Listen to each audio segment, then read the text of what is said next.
Hello everyone, আজকে আমি তোমাদের সাথে শেয়ার করব কিভাবে আমি বাড়িতেই বসে নিজের জন্য চকার বানাই। আশা করব আমার এই চকার বানানোর ভিডিওটা দেখলে তোমরাও নিজের জন্য নিজেরাই চকার বানিয়ে নিতে পারবে। এই চকার বানানোর জন্য তোমাদের প্রথমেই দরকার পড়বে মোল্ডেড ক্লে, আর যেটার ভেতরে একটা হার্ডনার বেস এবং রেজিন বেস থাকে।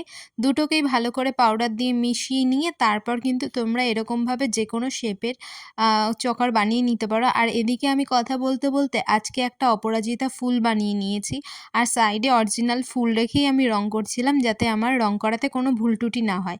রংটা শুকিয়ে যাওয়ার পর ভার্নিশ অ্যাপ্লাই করেছিলাম। ভার্নিশ অ্যাপ্লাই করলে খুব তাড়াতাড়ি রংটা উঠে যাওয়ার ভয়ও থাকে না এবং জল লাগলে কোনো অসুবিধাও হয় না। আমাদের সাথে গল্প করতে করতে আমার চকার বানানোটা পুরোটা কমপ্লিট হয়ে গেছে। চকারের মধ্যে আমি কিছু পুঁতিও অ্যাড করেছিলাম।